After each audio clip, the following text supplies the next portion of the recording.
A Camden County man is among the many cases in New Jersey. Our Jim Donovan is joining us live now to tell us more about his fight. Jim, good morning. Thank you, Janelle. Good morning to you. Yes, indeed. One of our South Jersey neighbors who's in critical condition right now is Brett Breslow. He's 50 years old, and his wife, Amy, is joining us this morning on the air. Good morning, Amy. Good morning. Thank you. So, Amy, my pleasure. First of all, what is your husband's condition right now? What's the latest? The latest is he is still in critical condition. He is intubated and on a ventilator. They had to start dialysis for his kidneys a couple of days ago. And he's, really critical at this point. At what point did you realize this isn't just a common cold or the flu? Because your husband's generally a very healthy man. Yes. He started not to feel well around the 14th, 15th of March and started with a fever on Monday the 16th. We took him to urgent care the next day and he tested negative for regular flu. They sent him home. Everything looked good. They listened to his chest and everything sounded okay and just gave him the usual rest and fluids and, take Tylenol and Motrin and, contact your doctor if you feel worse kind of a thing. And, it progressed through the week where Thursday he started with a little bit of shortness of breath and a little cough. And then we received an email from Cooper. Our family doctor is a Cooper physician, and they let us know that they were opening a drive-through testing site around the corner from us in Cherry Hill. So I called the next morning and got Brett an appointment for 2 o'clock that Friday, the 20th, to be tested. And we went, and he had continued that day with some shortness of breath and a cough, and it was nothing horrible. And we asked the nurse who did his nasal swab, what should we do? Because he has a little bit of shortness of breath. And she said that if it became severe, to call our doctor and go to the emergency room, that our doctor could call ahead and let them know that we were on our way. Okay. By 9 o'clock that night, he was in bad shape. And I insisted that we call the doctor, which she called us back. Spoke to him, spoke to me, told us to go to the emergency room. I took him over to Cooper, probably got there about 10 o'clock, and he was walking in, talking to me a little bit.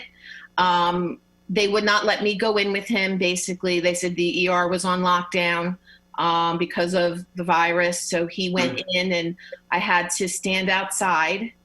They had a window there, and I watched them take his information and put him in a wheelchair and wheel him back. And I felt horrible that I couldn't be there with him. I went back to my car in the parking lot and I waited. I texted him, please let me know what's going on. He texted me back and he said that they took him back to a room and that I should go home and he loved me. And that was the last time I communicated with him. He didn't respond to me after that. The nurses and doctors are keeping you up to date, though. At this point, you said they're very responsive to your needs. Yes, they are. They've been absolutely wonderful and supportive in answering any question that I have so I can communicate it, to our family. Right now, there is an experimental treatment that some hospitals are trying using plasma. Explain this. Yes. So apparently there has been some evidence from overseas and from other virus outbreaks over the years that using antibodies from the survivors of the virus, so people who have tested positive, that they're able to take a plasma donation from you and use that for people who are critically ill, like my husband. So these are people that were positive, COVID-19 positive, have recovered, and then have remained symptom-free for a period of time, I think 14 days. For 14 days per the FDA, and then you are able to make a plasma donation at certain centers, which I posted about on my Facebook page with links to those different centers. Some are across the country, some are in the Delaware, New Jersey, New York area. The Delmarva, down in Delmarva. So yeah, the Blood Bank of Delmarva, Vitalent is another company, and the New York Blood Center. that We've has got multiple locations. We have links on our website for those. One of the things, this must be very isolating to you because you can't have family and friends come over and support you in this situation because everyone's supposed to be staying at home. When you do leave your house and you see people, or you're looking online and you see people all gathering still, what's going through your mind? What are you thinking? You should not be gathering with other people outside your immediate family. I understand, there are essential workers and things like that, and people are taking precautions. Like I know our local supermarkets are open. Mhm. God bless Ravitz, ShopRites.